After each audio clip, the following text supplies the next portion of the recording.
A lot of my work is very linear and very bold and graphic, and lots of references to, could say cityscapes or shape or whatever. Yeah, you could say I'm drawn to architecture. You know, it's was that a big part of your art? Well, it was actually what it was when I was very young and trying to choose a way to go. Young family, wife, couple kids, whatever, and it was a way that I could go to work and still feel like I was staying true to being an artist, because what I did at work was to draw. It was houses and architecture, but I was still drawing. So I've always made my money drawing on the board, painting, whatever. It's all, and in the end, you added all the money you made up and divide it by your hours, you make the same amount. Probably about 2 cents an hour for every hour you were alive. There's no, there's no money in this life unless you're born into, born with the money. It's very true. But that's not art. Doesn't matter. Right. It's not what I deal with.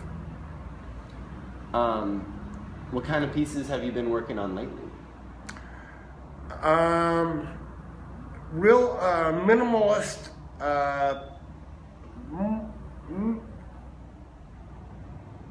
kind of constructionist stuff. We can look at some of it. I've got some pieces, but I don't know where I can put them. I can actually take a minute here and put these out. This is the last one.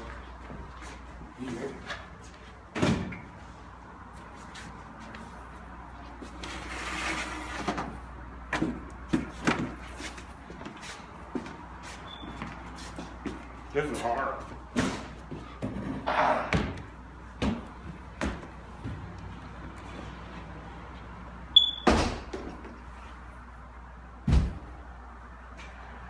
Wow.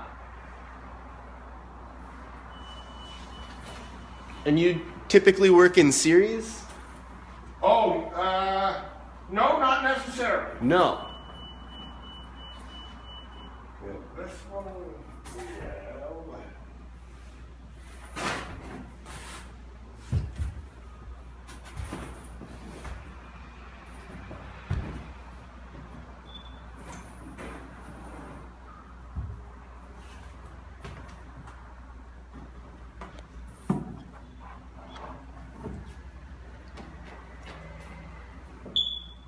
that's the last piece I pulled off the wall. Wow.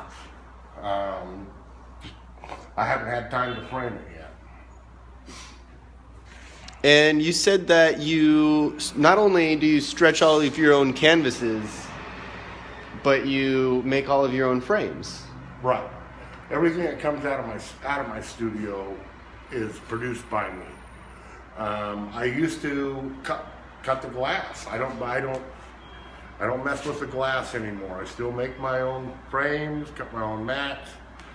Have you ever made your own paints? No. I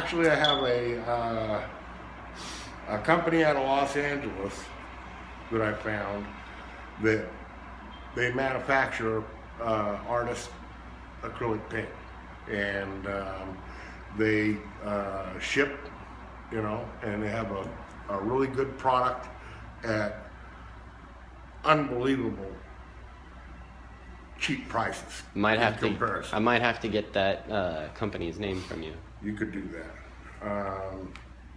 I use a lot of paint. I usually buy my paint in quarts and pints. gesso in 5 gallons. Canvas, I usually buy, in 6-foot goods, I'll buy probably 280 yards. Wow. At a time. Have that shipped from Bangladesh and India. Use a lot, I use a lot of materials. Where did you learn to stretch your canvases and do your frames? Just from good mentors, people in the trade. In school, I struggled in school a lot. Poor student, whatever. But after school, and I moved from where I grew up in Utah, I moved to Southern California, and suddenly found out that most of my friends were college professors and educators, higher learning educators, and other local artists who had been artists for a long time, and just show me how to do it one time, and then I know, and I do it more out of necessity than anything else. It's just a means to an end. Yeah. Do you have hopes for your paintings, like, after your life is over? No. No? No. No, I have a daughter who keeps telling me I should do shows and I should sell my paintings, and I tell her that she has to deal with it. I told her that they'll find me dead in the studio someday, and she can deal with it all. You know? I don't really care if anybody ever sees it.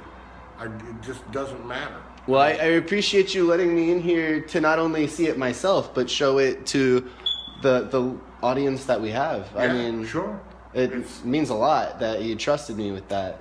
Well, I'm not putting out there anything that, that matters. It's, I really think artists are probably pretty boring people. Pretty selfish and boring, actually. I mean, what do? I sit around and think about blue and beige and paint and crap nobody can understand. I mean, I don't see the excitement in it. Okay, and it's not something people have asked me, well, or said, gee, it would be great to be able to express myself. And I've never thought of it as expressing myself. It was just a need, some kind of a sick need. I've got to make the next image. I've got to try to apply the paint this way and see what happens to it. I want to see what happens when these two materials mix. What can I make them do? Do you have ideas for future projects? I will never run out of ideas. I don't have enough time. I try to pick the ones that I think are my ideas. I pick the ones that I think are going to be fun, right? Or that interest me, or challenge me in a way that I haven't, dealt with before. Got these dangly things. Wow. I've been doing this a long time. Oh, wow.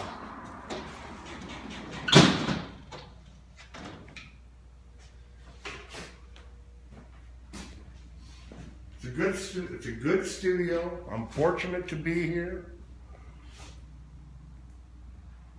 Do you want to for a long time? Do you want to go down to your storage area? Yeah, we can go and down, show off some of your a little bit of your work. Finish that up down there. All right, we'll be right back.